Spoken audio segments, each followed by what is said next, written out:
It's your sister Squirrel Shy. Lex and I are getting ready to return in another week. We're so happy that Lex is ready to go, and I've recovered from my travels. There's so many great episodes we have ahead, and we can't wait to share them with you. But until then, we're sharing another one of our favorite episodes. It's a topic that Lex and I feel very passionate about: owning our identities.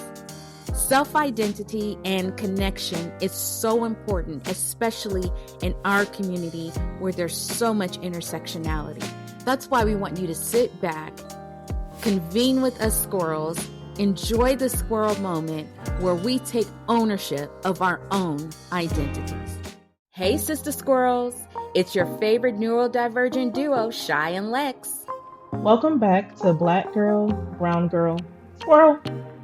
Alrighty then, we are back for another episode. So, we have talked about a lot of things, but one of the things I think everybody might be interested is, how we are dealing with our individual diagnoses now. I know we touched on it in some earlier episodes a little bit, but I'm really curious, now that you have your diagnosis and things like that, how you doing, friend? Oh man, it's funny. I think before I might have put this, I was like, oh yeah, I'm in a place of acceptance and got some clarity and I am cool with myself. And I think that's fairly true. Mm. But as I've mentioned before, with me not having a formal diagnosis, sometimes that is still something very difficult. Even with me kind of looking through more of the symptoms and everything for like research for the show, I was like, ooh, is that right? and and I'm like, to be very clear, I do not have a diagnosis. Mm. What I have is a pretty good inclination and some support from someone who is in the field in some way saying, yeah, that probably is the case. But if I was trying to fill out some ADA paperwork, I don't have no signature from a doctor, from anybody who is licensed and qualified to actually make the formal diagnosis. I don't have anything like that. And so a lot of times that kind of makes me still kind of like question myself, which is annoying considering I just been questioning myself my whole life. To still be questioning myself is just another phase of now I got this thing to think about. So help me to understand, why is it hard to accept, I guess is the word? Mm-hmm. To accept the label that I think is mine anyway. Yeah. It's funny you asked that. Therapist asked the same question. She was like, I'm so curious, why does it matter to you? I was like, I'm kind of, on the one hand, I want to get formally diagnosed. On the other hand, I'm a little bit afraid of it. She was like, why? I said, what if I'm wrong? Like, what if I go through all of this and then I am wrong? She was like, okay, but then she was like, well, first of all, I think it's highly unlikely that you're gonna go and not at least get a level 1 autism diagnosis, just to be frank. But why does it matter if I'm wrong? I'm like, well, then how am I going to explain in shorthand to others what is happening? She's like, what do you say now? I was like, a lot of times I just say I don't really get all social cues, and sometimes different environments are kind of hard for me to be in. She was like, so I mean, can you not just keep saying that? I was like, I mean, yeah, but I wasn't even really telling a lot of people because I was like, if I ever pursue formal diagnosis and then I'm not, I don't then have to backtrack to all these people True. and say, whoops, my bad, I was wrong. Also, perfectionism. I don't want to be wrong. That's not an option. Like, that's not being wrong. It's not what I want for myself. I don't wish that for me. I don't wish that for you. I don't wish being wrong on anybody. But that's obviously an impossibility because perfectionism is seeking something that's impossible. I am not perfect. So the fact that I might be wrong sometimes is inevitable, doesn't make this any less difficult. Wow. That is, wow. I don't even have words for that, because it's not in I don't mean it in a bad way. It's just trying to understand, because Most of the time when we say we don't want a diagnosis, it's more of a fear of what that diagnosis could mean. Like some people get scared to go and get their mammograms done because they're scared of what it might reveal, that they may have cancer, and then they instantly jump to that. So I just find it interesting that something that you almost innately know now is also something that you still kind of fear. I find that Yeah. fascinating. Yeah. And the fact that I mostly fear not having it, which is, Yeah. it feels almost backwards. Because I think a lot of times when people speak about having labels, specifically ones like these, Mm-hmm. and for their children and things like that, they're worried about a stigma. Mm-hmm. But in my perspective, I've already gone through childhood. Mm. And quite frankly, the stigma I had was being weird. I've already got it. So I don't care about that for me personally. um, if if this is the case, it's not like, oh, now I have to live with it. No, I've been living with it, and I still have to keep living with it. So a lot of that, I think, by already being an adult, some of that stuff I'm kind of already like, it's like a non-factor for me personally. But I don't know. I don't want to be a poser. Like I heard something recently. Someone said there's a lot of stolen valor for autism, and I was like, Wow. ooh, that is. I think the prevalence of everything on the internet makes, and on the one hand, it's really good because more people have access to information they Right. need to have. Right. On the other hand, I think if we just start saying everybody got, then that takes away from the experiences of people who are actually like truly living with these traits and whatever challenges it presents, having your brain to work this way in a world that is not designed for people whose brains work this way. Yeah. I think some of that is we want to feel validated, but we don't want to feel validated. Like, because you said something in the previous episode that was really interesting to me. It was like you talked about earning the Mm-hmm. right? So that's where Mm-hmm. it's like you want to be validated if you take the test to say that, yeah, I was right. But Mm-hmm. then you don't want to be validated because it's almost like you feel like you didn't earn the right to be validated. Mm-hmm. Mm-hmm. By just not going through any formalities of the Yeah. process, which are there for a reason. And I am a rule follower. I am a process designer and follower. Like that is, I'm like, these things are here for a reason. Yes.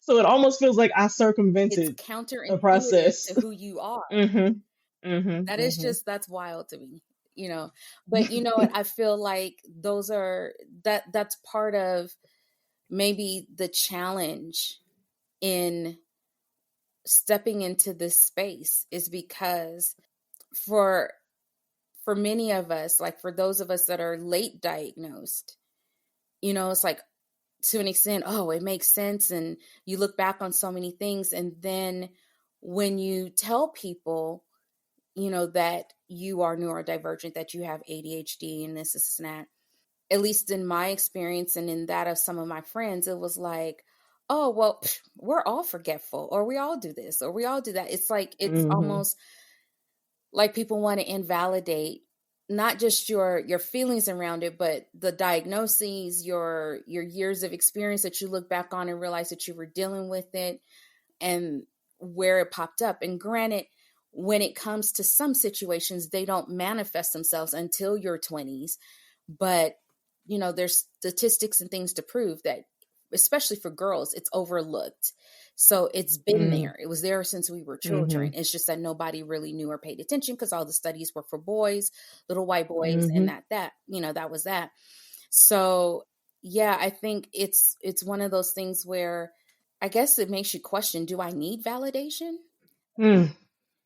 You And know, like, why do I need validation? yeah, if I know that Whose validation am I seeking? I wanted answers, just like you were like, I Mm-hmm. just want answers to know if this is this and that. But do I need to go and take a formal test in order to be, like, yes, this is your clinical diagnosis? I mean, I don't think I ever, when I was clinically diagnosed as depressed, I don't think I took a clinical test. I went in, talked to a therapist. He was like, yeah, you're going to go on medical leave for a while because you're clinically depressed. And I was like, oh, okay. Mm-hmm. You know, so it's just, I just think that's interesting. And I think maybe that's part of what's at play here too, is like, do I really need that validation? You kind of want it for yourself to say that I diagnosed myself. Does this make sense? But then on the other hand, is that going to make a difference with other people? Is it really all that important? You know? And I think, no, you're so right. Is it going to matter with other people? Because if you just tell somebody I have ADHD or I have autism, I don't think their first question is going to be, did you get formally Right. diagnosed? Show me the That's the papers. question that I will have as a person who maybe knows more about that process, so I can know more about, like, how did you get here? How Mm-hmm. long have you known? Was it a formal process? Was it kind of a self-discovery thing? But most people are not asking that question. So, do I want the papers for other people or do I want it for myself? That's a good question, because I know I certainly don't have any papers that officially say that I am, ADHD. I was offered the opportunity to go in and get official testing. But like you said, when you have a behavior therapist and so forth that sits there and says, look, you're checking all the boxes, boo. So there's no need to do. I'm like, okay, well, you're telling me what I kind of figured and knew. So that's that part. Mm-hmm. But I will say, like, we've talked about like what our initial reactions were to me to finding out. My question to you is how long do you think it took you to kind of really accept that this is who you are? Ah, aside from the weird things we just discussed that are probably preventing me from fully accepting it, I think in my mind, I accepted it before I even talked to a therapist about it. Mm, I think I was already kind of like, I think this is what's happening. mm-hmm, Like, I'm pretty sure this is what's happening. I don't really think it was a long process for me. mm, Like, we're talking about it. The next time I come for a session, she had some papers printed out for me about the reasons why it is harder to diagnose in women based on the diagnostic criteria that exists, some of the ways it might look different in women, and then another step forward with minorities. mm-hmm, Then she suggested to me the book I read, Unmasking Autism by Dr. Devin Price, I believe their name is. Listening to that audiobook and being like, well, this is it. Like, I was like, I've never, for the most part, I don't read and study more information about it and feel like I'm off track. It usually feels more and more relevant to my life. mm-hmm, So mm-hmm. I, it's like that. And I think, if anything, what it's done is helped me to kind of more so accept who I am as a person. Like, oh, if that is what my brain is doing, some of the stuff that I think is wrong with me, it's not that it's wrong with me, it's just like, it is what it is. Yeah. And this is what it's going to be. So, how can you just roll with that? Yeah. I think for me, it didn't take a long time to accept. It was more of the emotional toll of realizations that came back over years of thinking about different situations at school, at home, relationships, decisions I've made as an adult, different things like that, that washed over me like fiercely and just made me very emotional in a lot of different ways. But I think I accepted it kind of relatively quickly. And it was interesting to me because once I had an understanding for how I function and how I think, then I felt the need to make sure that everybody knew. So if there was it was Mhm. almost like I use it almost like as an excuse, like, okay, well, if this happens, it's because of this. And so then I had to go, no, everything isn't because of your ADHD, Mhm. right? Because Mhm. you're Mhm. neurodivergent. Some of it is you're just straight up lazy. you just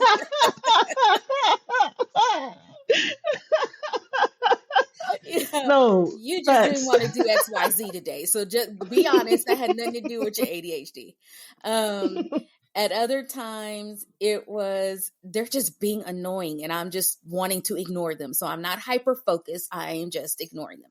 It's just coming to some of those realizations. So I just got to keep it real.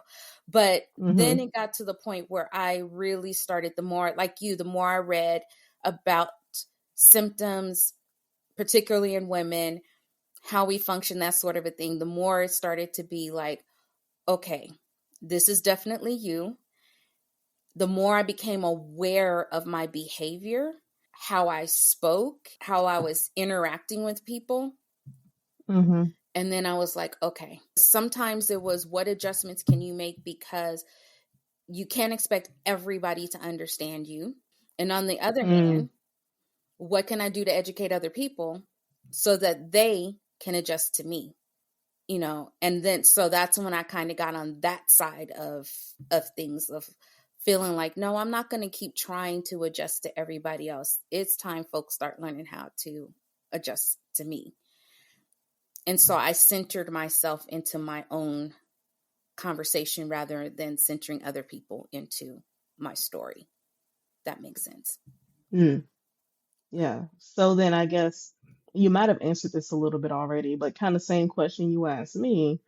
When did you start feeling like, okay, yeah, this is me. This is part of who I am. Probably almost immediately within a few days. Because once Okay. I started looking things up, I had already looked up a little bit about ADHD in particular, not realizing that I knew there was a spectrum to neurodivergence, but not realizing how much it covered, right? So then I'm Mm-hmm. diving into it and I'm starting to read more about autism spectrum disorder.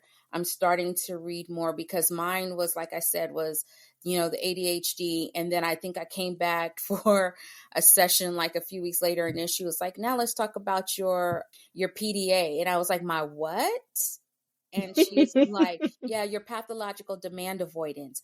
And I was like, what does that mean? As soon as she said, it's basically, I avoid doing the things that I am told to do. You have a problem with authority. I was like, yep, well, that's me.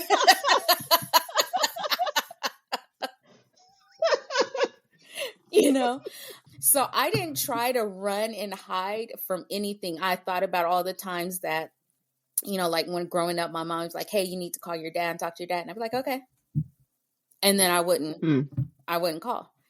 And it wasn't that I didn't want to call. I don't want you to tell me when I need to call. I will call when I will call. So she'd be like, did you call today? Nope. Are you going to call today? I don't know. I would do things when I wanted to do them, unless it was something that was going to get my butt whooped like ASAP. So, so when I thought about ADHD, I thought about, like I said, how often I would have to take like copious notes on things. And then sometimes I would get so lost in the notes that I would miss other things. I've thought about how I would stay up, 36 and 48 hours completing a work project, just being hyper focused on it to get it done.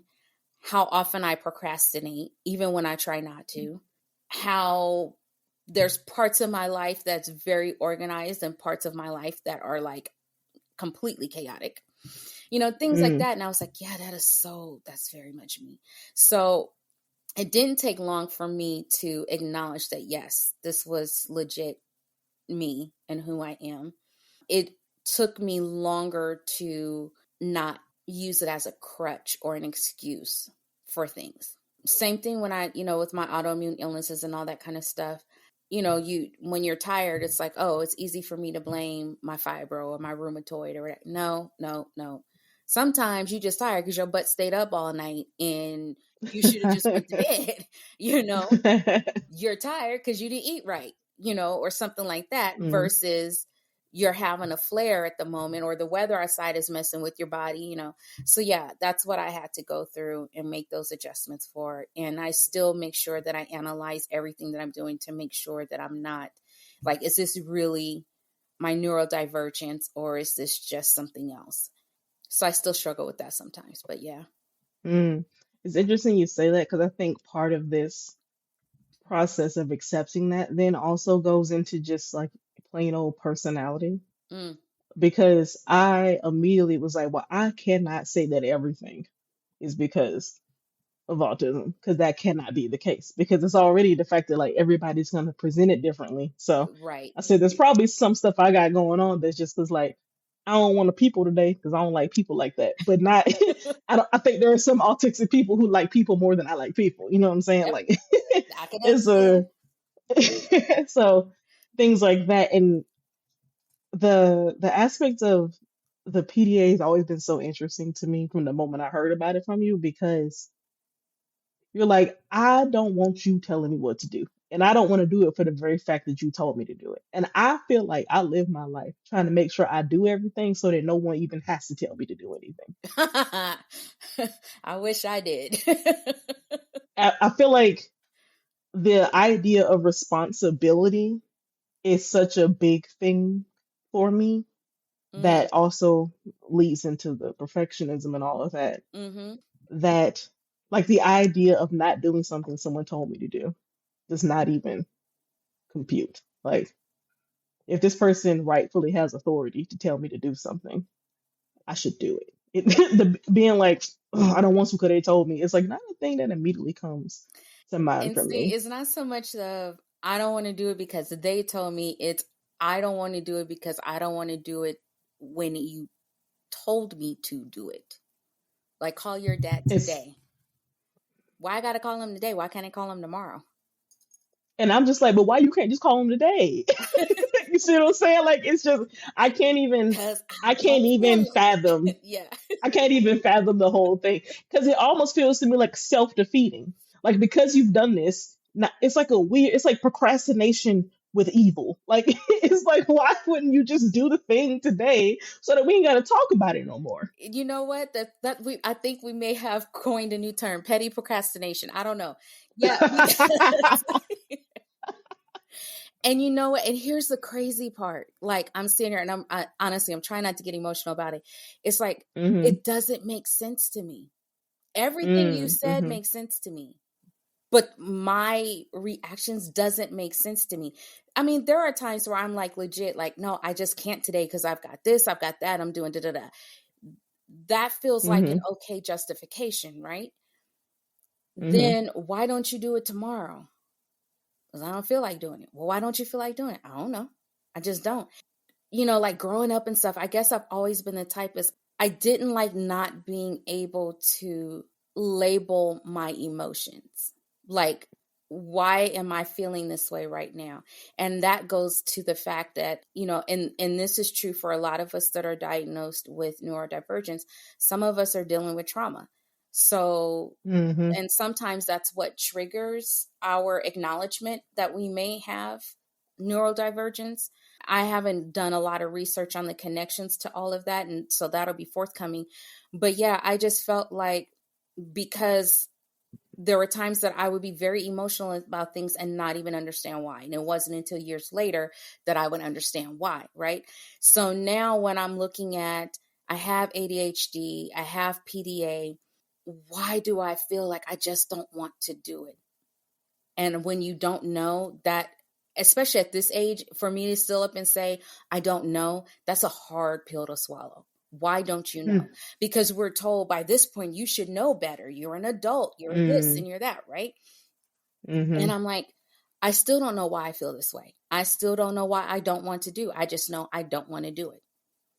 And I'm not trying to be rude or defiant. I'm not in the sense of, trying to be a smart aleck or, I'm grown. I ain't got to do what you told me. It's nothing like that. It's a literal, in my mind, in my being, is like, I just don't want to do it.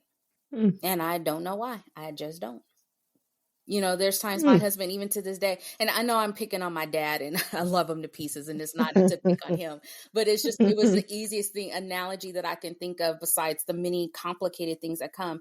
But like, even now, my husband will sometimes say, hey, when was the last time you talked to your dad? I don't know. Because this is the kind of relationship my dad and I had, kind of growing up. I hmm mean, we're much better now, but I was like, I don't know. Well, I'm going to call him. Okay, you can call him. Well, don't you want to be on the phone? No, you can call him and I'll talk to him when I talk to him. So it finally got to a point where he will pick up the phone and he'll just call him when he calls him. But I know that my dad's going to be like, where's my baby girl? And I'll be like, okay, I'm here. And I'll say a quick hello or whatever. But he knows that the conversation is primarily between him and my husband versus between me and him.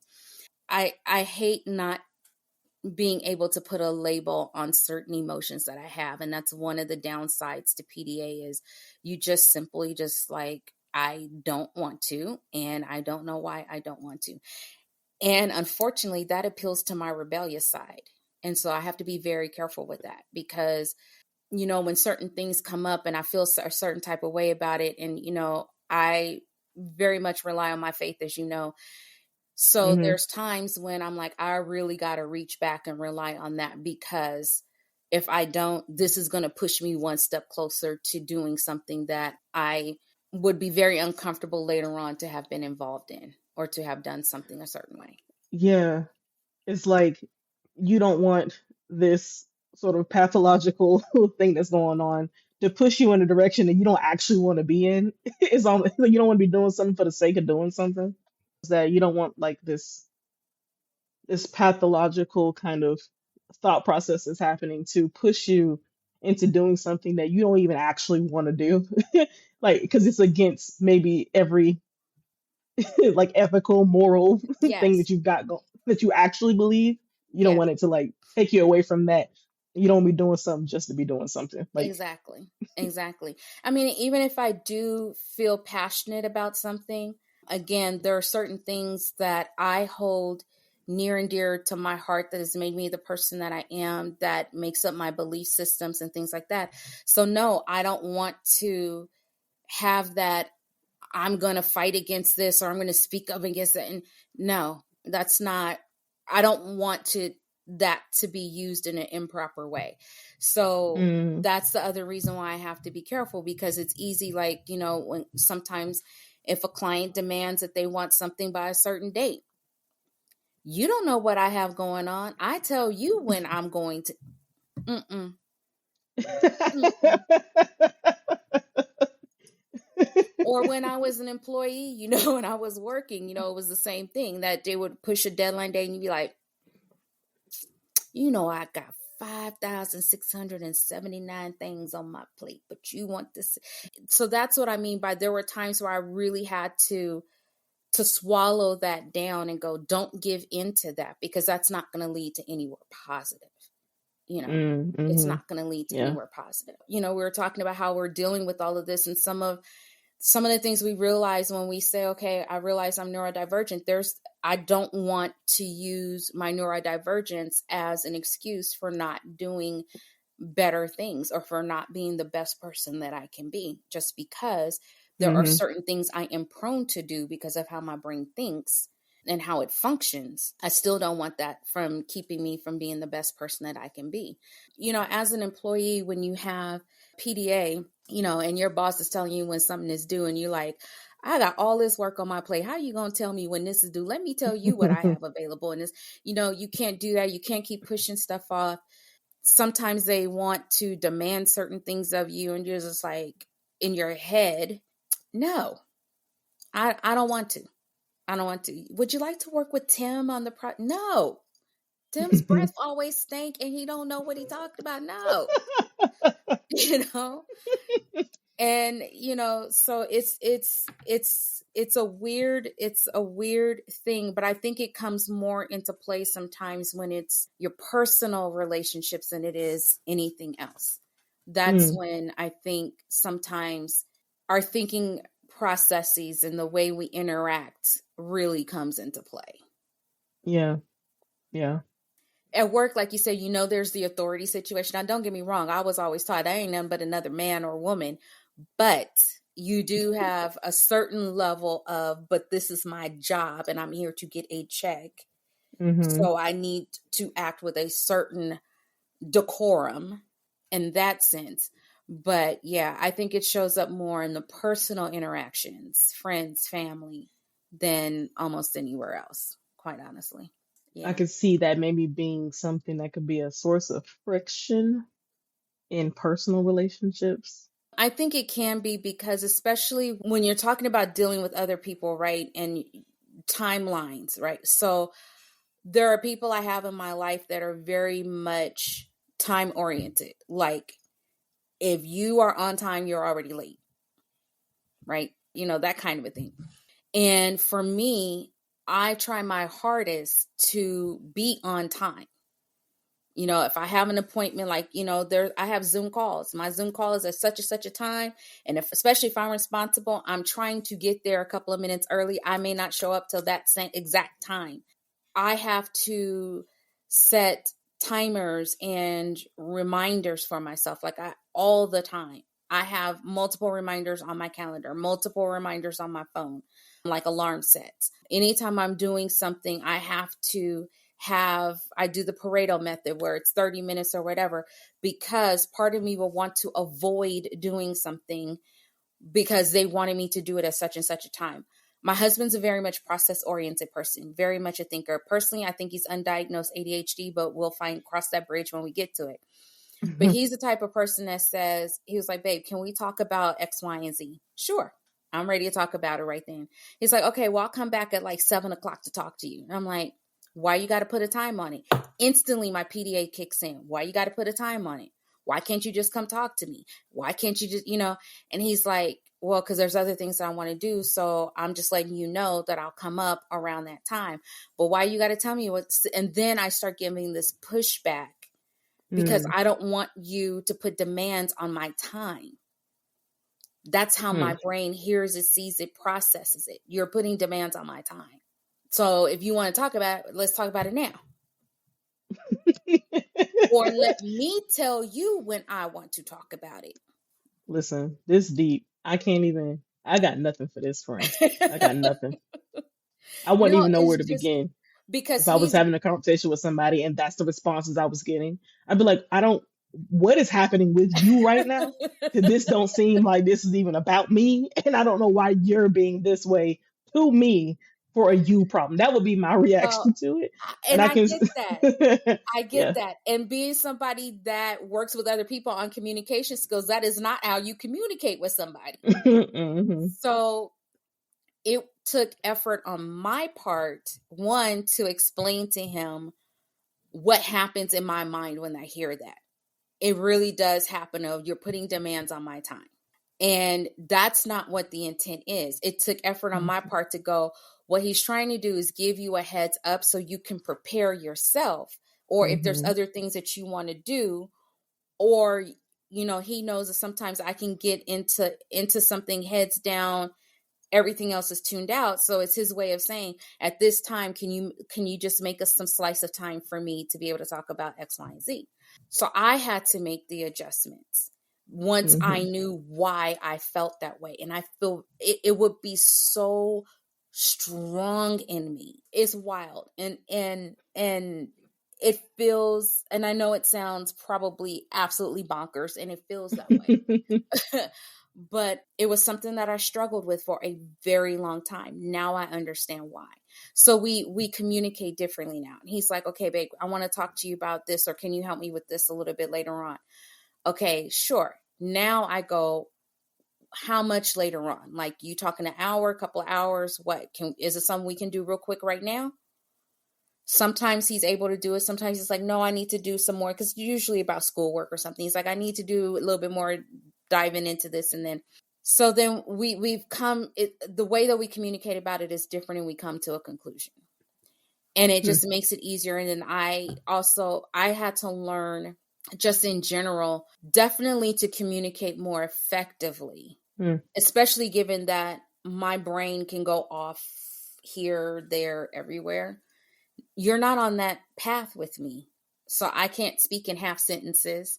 I can't just shout out a thought. I also do not try to push back. So, if he says now, like he tends to use the phrase, and this is something else that used to get to me. He would say, like, when it was something with his schoolwork, he goes, I need your help. You would like to ask for my help. I would say that all the time, because it brought up the PDA hairs of, what do you mean you need me to do something? You don't need me to do nothing, because I don't have to do, I'm looking at your face right now like, whoa. But I'm just saying, This is but that's how for real it is. It was just like, it was the wildest thing. And I was like, why do you keep saying, you ask me. I felt like ask me. So now that he understands and I better understand, we have changed our terminology with each other. It still means the same thing. He still wants my help, but now he says it in a way that doesn't trigger that particular response in my brain. I don't have a ton of control over that response in my brain. And I think that's one of the hard things. We're talking about self-acceptance and everything. That's one of the things I think is hard when you start looking at what makes up your thought and action patterns when you find out you're neurodiverse and where you are in this whole neurodiverse world, whatever I call it, the spectrum, because whatever ends you're on and where you're at, when you start thinking about all the things that kind of go into this and that, you sit back and you go, wow, I need to learn how to communicate differently. I need to learn how to interact differently. And it's not to kowtow to a neurotypical world. It's because when you're in a relationship, whether you're talking friendships, mothers, daughters, fathers, whatever, siblings, you do what you got to do to make things work and to be at peace.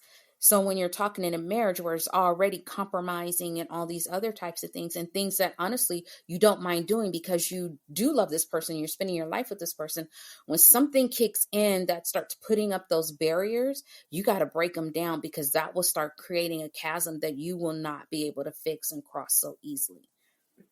So yeah, we had to figure out how to adjust our communication style, because honestly, I will put it like this. It got worse the worse my mental health was.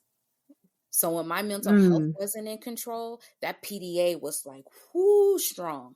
So once I got that back under control, and I'm like, watch how you're talking. Think about what he's really trying to say. He's not trying to demand anything of you. He's asking something of you, but this is how he knows how to ask. So I had to share words with him. This is what will make me more comfortable if you ask me this way. And then I had to find words to make it more comfortable for him if I say, I can't do this right now, or I could do it later, or yes. And to accept the fact that his brain works with, I need to put a time on it. So I'm working towards that time. So it's, in a way, you had to reframe these demands as requests, because ultimately these things are always still optional. There Yes. is still always an option to Yes. say no, Yes. or not right now, or not at that time, not at Yes. this. But I think it sounds like, to me, listening to it, it's like the immediate reaction was always, this is purely a demand. Yep. And I don't want to be demanded anything. Yep. And to be able to reframe those as requests, and then working with your loved ones to help see things as requests and them to frame it as requests Yes. is helpful. It's interesting. It seems like a lot of the acceptance for us in this process kind of is a lot of reframing. Mm-hmm. Reframing how you see the way you interact with the world and the way the world interacts with you. Mm-hmm. And having the label or the information, whatever it is, helps you to do that in a healthy way. Yeah, because I think, and I think you kind of really talked about it and encapsulated it well over, some of the episodes where you talked about growing up, you had the label of being weird and you accepted that. You felt like you were an outcast. You accepted that, different things like that. And it took time for you to accept that. However you chose to accept it or adjust it in your brain to go, okay, this is a title that I'm going to take on, a mantle I'm going to wear. I think we tend to build up defenses around those things. And I was always called sensitive as a child. Well, I was sensitive, but I built up defenses around being called sensitive because it used to hurt my feelings literally to be called sensitive. And I knew I was sensitive. I don't need you to tell me I'm sensitive. I know I'm sensitive and I'm about to cry right now. So don't tell me I'm sensitive, kind of thing. And I built up defenses around that. But that was just who I was as a person, not realizing that there might be other things associated or tied to that. Like there could have been because of trauma or whatever else could have been tied to that. So I think as we're growing up and we're learning different things, we compartmentalize and label things ourselves, and some things that aren't negative, we make it a negative. Mm-hmm. So yeah, we have to now reframe it. You know, being gifted and being so smart, yeah, it Mm-hmm. seems great, and our teachers love that, but we also know we get bullied for that as well by other students, or you get put on a pedestal by other people, or other people only want to talk to you and be your friend because they want you to do their homework or do whatever, Yep. whatever. You know, They things want you like to do their homework. that, right? So there's a lot of things that go with that. So even though we might have felt good about, I was like, you knew math, right? And you were super Mm-hmm. smart at math. I would have loved to have been your friend because we could have helped each other out. I've been like, girl, let me help you with something else because math is just not my forte. But we end up sometimes attaching negative thoughts and feelings to those things because of how we had to interact with the world that didn't understand us. And now that we better understand ourselves, we have to now put down some of those defenses we've built up to protect ourselves and our feelings around being different. Mm-hmm. Mm-hmm. And it ends up really affecting the way you view yourself, and then you do some reflecting back, and then you start being like, oh, so that's why I felt this way about myself all this time. Mm-hmm. And then seeing what things become important to you, especially as you become an adult, you're like, why do I care so much about that? It's like, Yep. well, because I had these challenges and I had to build up a defense in this way against those challenges. This Mm-hmm. is what I came up with. This is the coping strategy I came up with. Exactly. And this is what I still got. Yep. So And then understanding that that's where you're at is also a thing, because you're like, oh man, now I got to unpack that.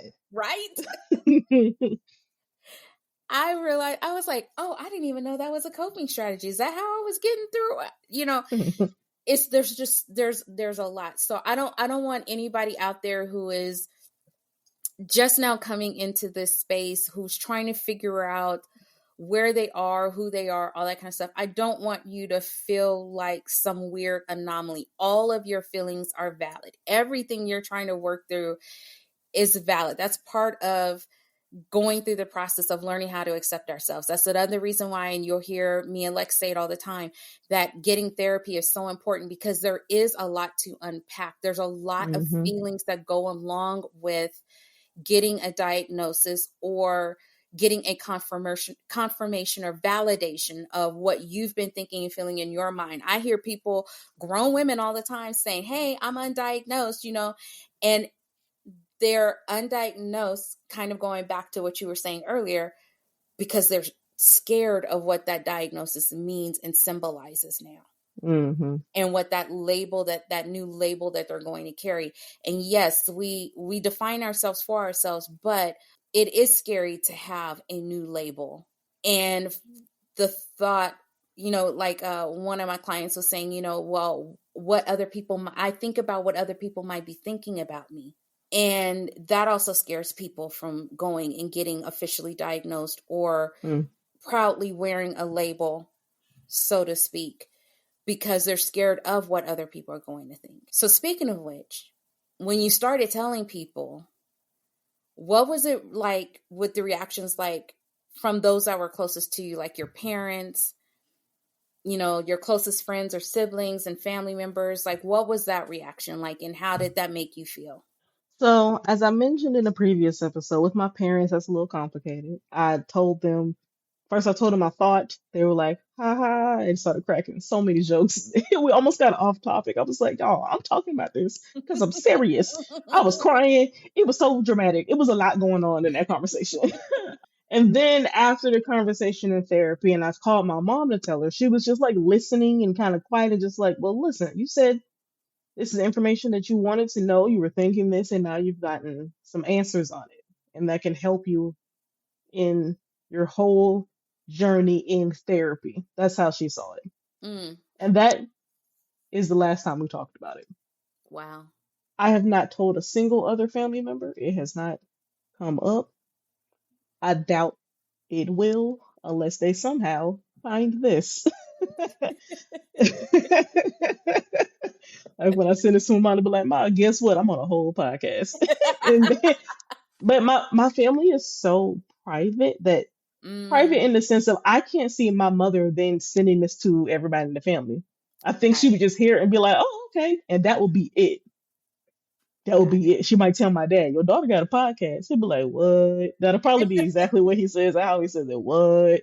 And, and like I just don't see it going further than that. In all honesty, when it came to friends, I was keeping it close to the chest because of, again, me being like, I don't have any formal information, so eh, I don't want to just be out here telling folks this is what I got going on if Mm-hmm. I don't actually.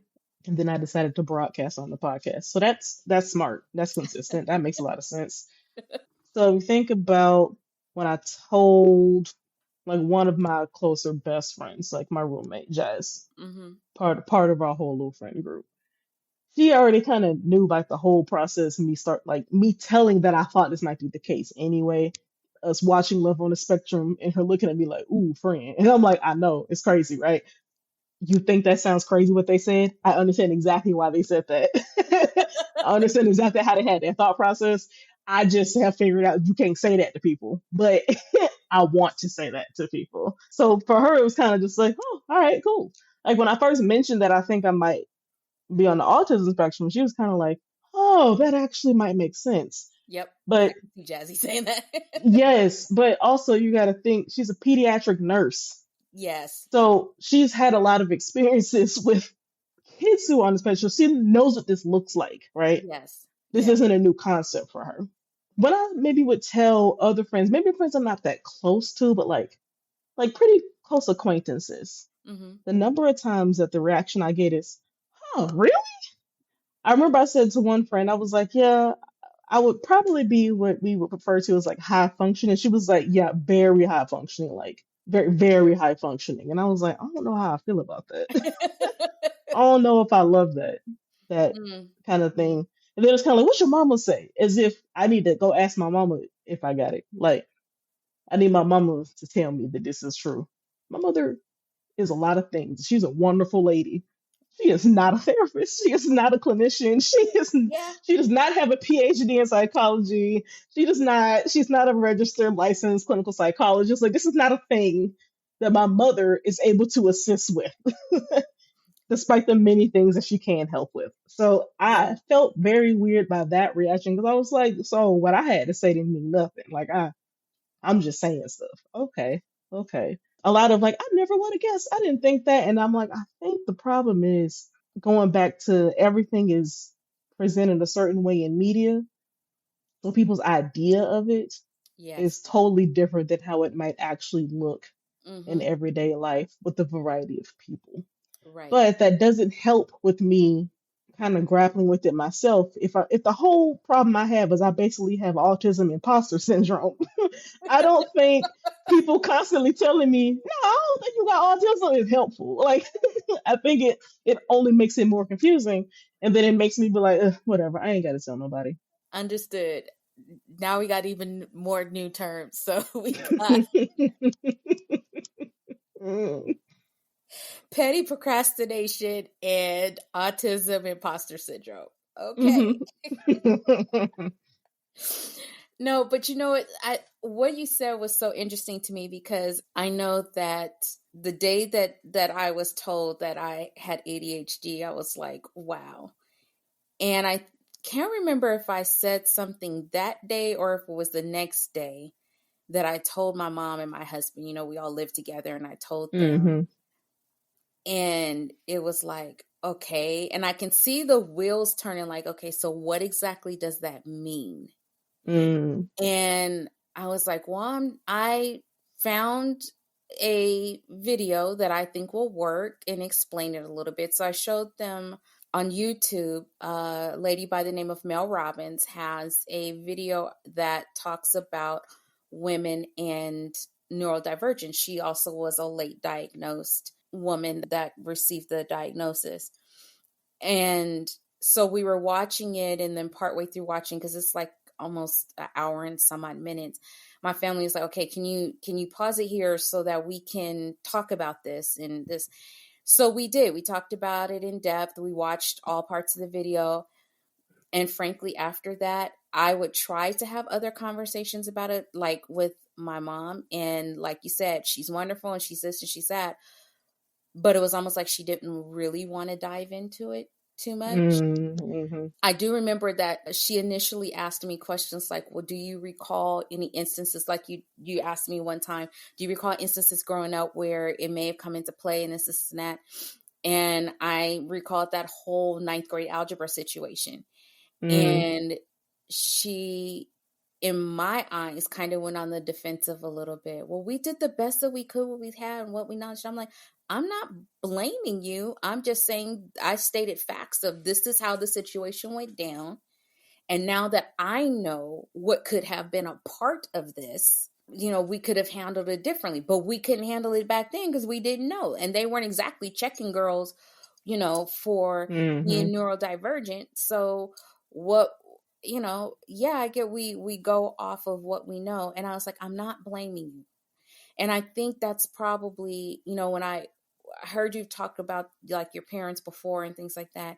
And I'm wondering if that's kind of at the heart of some of their reactions. Like my dad had a completely different reaction. My dad was like, well, good. I'm glad you found out. And this is that. He goes, I was told, he was told that did he have some neurodivergence? Because it is considered hereditary. I can't remember, but I mean, you told me what he got. I don't know. You want me to say that on here? You want to edit it out? You said that he has narcissistic personality disorder. Yeah, that's what I was trying to avoid to say. That's a whole other thing. That's what I was trying to avoid saying on the air. But since we put it out there, you don't have to keep that in at all. No, but it's all good. But that he did say that about himself, and I want to say that he did say that he had some ADHD, but his reaction was a little bit different. It was like, okay, now granted, he didn't go into all the details and all that kind of thing, but it was like, okay, so how are you handling now? Are you okay? Or is it good? He was checking for me now and where I am now. Whereas I felt like my mom's take was, okay, now what am I being blamed for that happened in your past? And I'm like, that's not the case, not the situation. And I felt like my husband was more of the trying to understand, okay, so what does this mean for us going forward? How do we work through this and this and that? So we've had other discussions about it, and I've been honest with him about different things and stuff like that. And that's just helped our communication get better because we've always been good communicators. But, there's times when even no matter how good your marriage is, there's going to be times when you guys just aren't on the same page. And so you have to sit down and kind of, what do we got to do to get back on the same page? And so we had to go through a phase of that, like I said, with the whole PDA thing coming up. And that also too, because I didn't have my emotional regulation was really out of the window to an extent. You're combining an adjustment in your hormones because of, having a hysterectomy and then also to having you're in menopause and all that kind of stuff. So your hormones are out of whack. And then on top of that, now you got this other going on. So yeah, we had to have a whole conversation like, okay, let's come back together and sit down and figure out how we're going to move from here. And so I was glad that we were able to do that. And we have the kind of relationship where we could do that. But I still think that there is hesitancy to an extent. And I also think too, there's a desire to empathize, but not knowing how to empathize. So when I say things like, I can't remember anything today. I can't remember where my keys are. I can't remember where my phone is. I walked out the house and I meant to grab da-da-da-da-da. I ignored my timer since I forgot to eat, and it's like, oh, that happens too. That what happens when you get older and da-da-da-da. There's trying to empathize, but not realizing this is different. This goes to a whole other level. In fact, I was reading something. I can't remember if it was one of the articles that you had sent me to take a look at when, as part of some of our research for the show. But it was talking about, and if you hear me clicking, I'm clicking through some of the screens that I have here, but it was talking about the question of, but do you do this all the time? Like how often are you doing certain things? And I thought that was powerful. And like, not only just how often, but to what degree are you doing these things? So it was like, oh, here it is. How often do you have trouble wrapping up the final details of a project once the challenging parts have been done? How often do you have difficulty getting things in order when you have to do a task that requires organization? This is talking about like ADHD symptoms. How often do you have problems remembering appointments or obligations? Most people might forget one or two things. They're not Mm-hmm. going to forget all the things All the time. all the time, like literally every day. So if it is not in my calendar, and if I don't have an alarm set, and my calendar, I have multiple reminders. So like even when I have appointments, I have a reminder that'll go off at least an hour before my appointment and then 30 minutes before, so I can snooze it multiple times to keep my attention that I need to join within the next 30 minutes.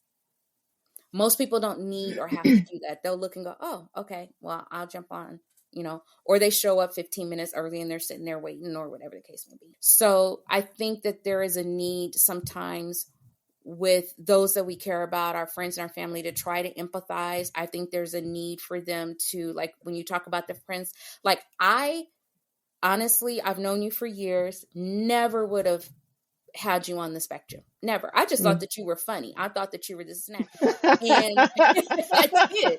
I never thought you were weird or anything like that. I just thought you were funny. And then when you go, no, I'm being really serious about this. And I'm like, oh, okay. But it was still funny, Guys, you got to understand I still laugh at Lex, and Lex will still look at me like kind of sideways, like halfway smiling, and look at me and just be like, no, I was dead serious. And it's a certain look she gives me that lets me know, oh, she was really being serious about that.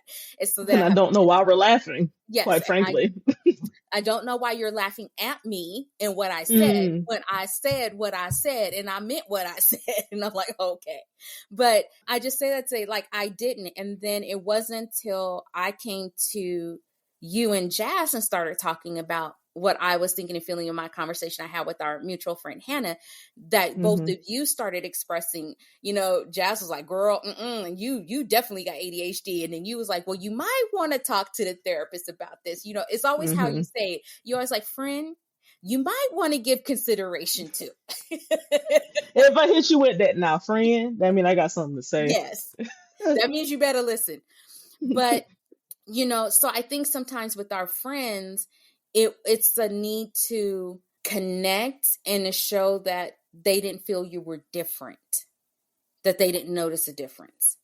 And then with some of them that might have thought that was a little odd what was said, and they go, oh, that's why I go, oh yeah, you're very high functioning, because I would have never have thought. And again, it is a lot of the portrayals. It's just like when people think people are handicapped, I hate that term, but that they're, that they might have accessible needs, then they go, well, it's only people that you see in a wheelchair, or it's only people you see that might be blind with a walking stick, or people that you see doing sign language. As somebody who writes training all the time, when I have to write training on accessibility and I go to find images, just the general, I was going to say spectrum, but the general selections that are out there, no pun intended on the spectrum part, but just with the general selections that are out there, if I type in accessibility or handicap, I guarantee you I'm going to get a photo of somebody in a wheelchair, somebody with a walking stick or service animal, someone doing sign language, and someone that looks like they have Down syndrome. And it's never taken into consideration that there could be somebody sitting there looking like you and I that do not have all those things, that could also have a traumatic brain injury, that could have invisible illnesses, PTSD, a bipolar, all of those different types of things, which are also considered in the category of accessible needs. So I say that to say that they want to try to make you feel normal, when I never said that my ADHD and neurodivergence didn't make me feel normal. What other people call normal. I'll argue that I ain't never felt normal, so that's a whole thing in itself. But I think you did just make me kind of reframe how I saw those conversations a little bit by viewing it as them maybe attempting to empathize, because the way that they went about it is just simply not a way that I would do it. Gotcha. I guess I think a little bit of it is like assuming that if someone's telling you something about themselves, that they want a particular kind of feeling or reaction. And to me, that's Mm, like trying to to assume what I'm feeling gotcha. or assume what I need. And because I can't do that with people, like I do not know what you're feeling. I don't know.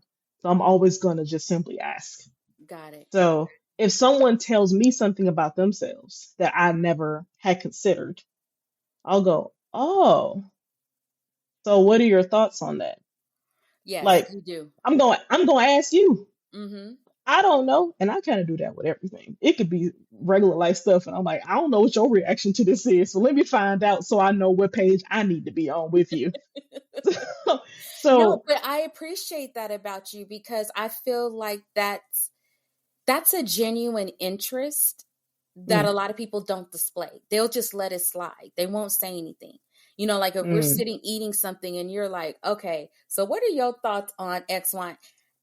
You will ask that when anytime that I've come to you and I expressed how I felt about it. That's why I said you have found ways to comfort me in ways that I didn't know I needed to be comforted. So there's mm, times where I've come and I've talked and I've said things and you will ask questions and I'm like, oh, I didn't even think about that. Or, oh, I'm so happy somebody finally asked me that. And then I feel mm. like I can express myself and say something. And you have a genuine, and then don't get me wrong, you still gonna be Lex and you still gonna give it to me straight. If there's something that I need to hear or know, but I trust that that's a safe place for me, and I trust that about you.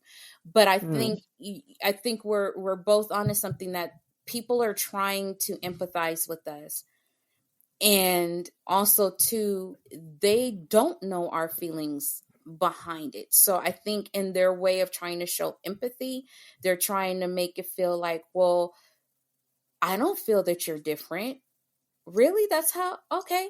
Well, great. So, and then I'm finding with other people, they're like, whoa, okay, because we like to collect our own kind. So they're like, oh my goodness, I am too. Okay, I'm undiagnosed or I have and you realize how many are actually in your circle. So for those of you that are new hmm to this world, trust me, you have a lot more people in your world than you think. We are magnets. We draw to each other, but that's where we also get our support systems and we can talk about all the different ways that we show up in this world, because all of us do show up. We may have some similar things, but we're all going to show up differently and it impacts us differently for sure.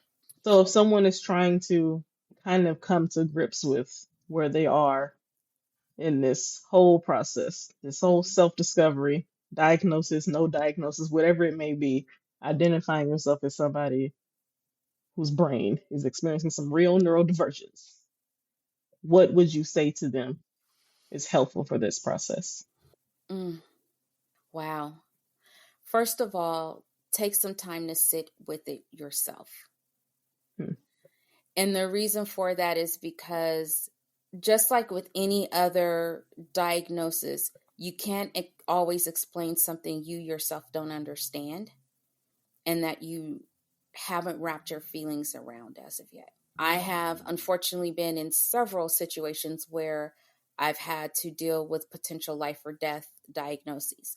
And Mm-hmm. so, based on that, I have just learned to sit with it and start trying to wrap your thoughts around it. And if you need help, go to a very trusted person that you know is not going to judge you or, for lack of a better term, overly empathize with you. They're going to sit, they're going to listen, and they're going to help you with that logical, okay, so what are the next steps? So I would say sit with it, start getting educated, because the more you know, I feel like the more comfortable you can become. It didn't take long for me to start being comfortable in my skin. It's taken longer to deal with the emotions that I have personally felt around different things associated with my neurodivergence. What I mean by that is I wear my neurodivergence proud. I added it to my LinkedIn, my Instagram, my threads, for my business and everything else. I'm proud. It's nothing to be ashamed of. For me, it's nothing to hide. And it was like, this makes so much sense. And why would I not want people to know? The hard part for me ended up being accepting that I did certain things in my life, Mm, and it was because of how I think. mm, And because I mm-hmm, had no control over certain things, I didn't have the tools to properly manage those things, like my impulsivity and things like that. And I'm also grateful that that did not lead me down a path that could have been much, much more dangerous for me in that sense, mm, because you coupled some of that with trauma, wouldn't mm-hmm, have not been a good combination. Not a good combination. So sit with it, start wrapping your own head around things, start getting educated so that you can speak to it, and find someone that you can talk to, whether it's a friend, a therapist that you can talk to openly and honestly about all of your thoughts and feelings around it. And eventually you will come into your own feeling of acceptance. You'll start to get clarity, and you will start going back into, or moving back into, the realm, I feel, of self-love and self-acceptance, because you do have to learn to love the new you, the you mm, that you never knew and that you mm, neglected because you didn't know, right? mm, mm-hmm. What do you think? Anything you'd add to that? Yeah, I agree. When you first said sit with it yourself, I was like, huh, why? And then as you explained it, I was like, no, that does make sense. Mm, And I think it's important to sit with it yourself so you can kind of process what does that actually mean and look like for you. mm-hmm. And then also understanding that when you're at a point where you do want to tell people, for some, for a little bit, it might feel, not for everybody, for some people, it might feel like this is such a huge to do about me just telling people that my brain is different, right? But it is what it is. When you do start telling people this, the reactions you will get will be varied. They Mm-hmm. will be everywhere from pure confusion to disbelief Mm-hmm. to trying to overcompensate for their own discomfort by trying to make you feel super comfortable. And you were not uncomfortable at all until they did that. Exactly. Exactly. And just kind of preparing yourself for those reactions and to not take them personal, like not to internalize them. Mm-hmm. One thing that I've learned, I think, a lot over the last few years in particular is other people's feelings are not my fault, not my responsibility. So, not in a way of like, I don't care about people, but people's reactions to things are not something I can control. Right. People's immediate go to actions and things like that are not something I can control. So, to just kind of know that's the case, Mm-hmm. so that if you even get an answer that you're like, I don't like that answer, you can be like, but that ain't got nothing to do with me. Yep. And to kind of roll with it that way. Yeah, I agree. And also to recognize that some people are going to be uncomfortable because they're really not, they don't know how to respond or react, or Hmm. why are you telling me this? And share it with whoever you want to share it with. You don't have to share it with everybody. Share it with whomever you want to share it with. But just know that it's not always bad. It's not always hard or anything Hmm. like that. The more you come to an acceptance of yourself in anything, the easier it becomes to be yourself in all situations and circumstances. That's just my Hmm. philosophy. All right. I'm with you. Thanks for squirreling with us. Have questions? Want to share your experience or other feedback privately with us? You can email us at bgbsquirrel@gmail.com. That's bgbsquirrel@gmail.com.